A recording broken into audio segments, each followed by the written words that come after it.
네, 안녕하세요. 15일 민수기 4장에서 7장입니다.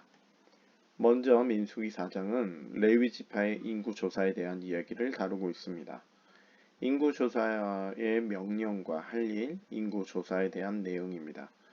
전반부는 인구 조사를 하라는 명령과 이 각 지파별로 해야 할 일들에 대한 이 레위 지파의 각 자손별로 해야 될 일에 대한 것을 말해주는 것이죠. 그리고 실제로 그에 대한 인구 조사가 시작되었음을 말해줍니다.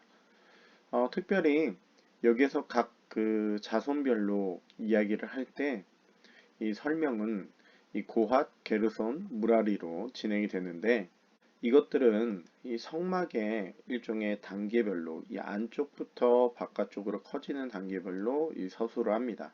지성소에 관한 역할, 성소에 관한 부분, 성막들에 대한 부분들을 이 할 일로 하는 것으로 이렇게 서술하고 있습니다.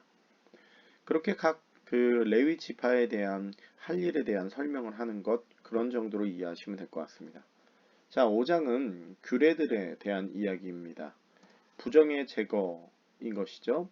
이스라엘 백성들 안에서 부정한 자가 어떻게 대해야 되는지, 이 속건제의 문제, 그리고 간통이 의심되는 경우에 어떻게 해야 되는지 등인데, 사실 중요한 건 결국 진영 바깥으로 내보낸다는 것입니다.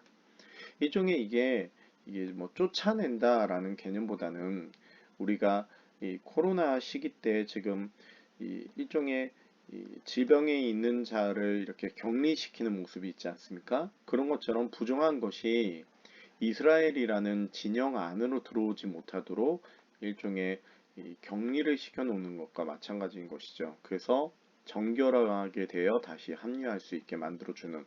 그러니까 우리가 이스라엘 사회 안에서 이 죄라는 것은 일종의 부정이라는 것은 오염을 한다는 그런 인식이 있습니다. 이것들이 퍼져나가지 않도록 일종의 이 방역적인 모습으로 하고 있다는 것이죠. 그래서 정결의 유지 목적으로서 그렇게 해나간다는 것이고요. 이런 자세한 얘기들은 한번 좀 읽어보시는 것도 좋을 것 같습니다. 어차피 읽으라고 만들어 드린 거니까요.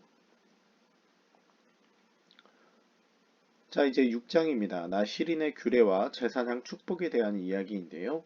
나시린의 규례를 먼저 얘기해주고 제사장 축복을 말해줍니다. 이 나시린의 규례를 좀 우리가 조금 절차를 자세하게 살펴보셨으면 좋겠습니다. 어떤 경우 때 이렇게 해야 되는지, 나시린의 규례를, 이 나시린의 헌신을 시작해서 마무리를 하는 동안 그 가운데 뭔가 이 잘못된 경우에 다시 시작하려면 어떻게 해야 되는지, 끝까지 잘 마무리했을 때 어떻게 해야 되는지, 또 어떤 경우에 부정해지는지 그런 것들을 보면서 나시린이 하나님 앞에 헌신된 자가 어떻게 완벽하게 그 기간을 지켜가는지에 대한 전차를 잘 살펴보시면 좋을 것 같고요. 이 나시린의 규례가 우리에게 주는 몇 가지들이 있습니다. 레위 족속이 아니라 하더라도 하나님께 헌신할 수 있다는 것이죠. 왜 우리가 일종의 뭐 레위 족속은 하나님 앞에 헌신했다. 레위는 하나님께 바쳐졌다. 그러면 뭐 나머지 12지파 사람들은 우리는 하나님 앞에 헌신하고 싶어도 우리는 할 수 없는 것이냐. 뭐 우리는 혈연이 안 되기 때문에 우리는 피가 안 되기 때문에 못하는 것이냐. 뭐 그런 게 아니라는 것이죠. 누구든지 하나님 앞에 헌신할 수 있다는 것이에요. 그게 바로 나시린의 규례라는 것이죠. 어, 지금도 마찬가지입니다. 누구나 하나님 앞에 그렇게 헌신할 수 있다는 것이에요. 근데 또 하나 우리가 기억해야 될 것이 뭐냐? 나시린들은 제사장급의 거룩을 유지했다는 것이죠. 제사장은 그 당시에 상당히 이 정결함을 유지해야 됐습니다. 그래서 정말 조심하고 조심해야 됐습니다. 그런 헌신의 모습이 필요했다는 것이죠. 참 요즘에는 헌신 예배 한다고 했을 때 헌신이 왠지 헌신발보다 가볍게 취급당합니다. 무슨 헌신 예배 한다 그러면 너무 가볍게 헌신 예배를 하는데 사실은 하나님 앞에 자신을 드린다라는 이 나시린의 제도, 규례인 것 이런 것들은 정말 정결하고 자신을 준비하고 또 준비해야 되는 모습이라는 것이죠. 이 그 뭐 그렇잖아요. 뭐 이렇게까지 말하면 좀 그렇지만 일반 성도분들이 종교인처럼 행동하지는 않죠. 종교인처럼 행동하지는 않죠. 나는 그렇게는 못 산다라고 얘기를 합니다. 그렇지만 사실은 너나 나나 무슨 차이가 있냐? 우리는 왕 같은 제사장, 거룩한 백성인데 너랑 나랑 무슨 차이가 있냐? 뭐 이렇게 얘기하기도 하죠. 근데 사실은 정말 하나님 앞에 헌신된 자로서는 말도 조심해야 되고 행동도 조심해야 되고 모든 부분에 있어서 모범이 되는 부분이 있어야 되겠죠. 뭐 지금 사실 목회자들이 그러지 못한 분들도 많이 계시지만 우리 안에 그런 정결함을 유지하려는 그리고 뭔가 거룩함을 유지하려는 그래도 뭔가 남들보다 더 이렇게 모범이 되어야 되는 모습들이 필요하죠. 우리가 헌신한다는 것이 그런 의미입니다. 사실은 말로만 쉽게 헌신한다 얘기할 것이 아니라 정말 삶의 모범이 되어야 되는 모습으로 자신을 또 자신을 또 돌아보고 또 돌아보는 모습이 필요한 것이죠. 이 나신의 규례가 오늘날 우리에게 전해주는 중요한 메시지가 아닐까 싶기도 합니다.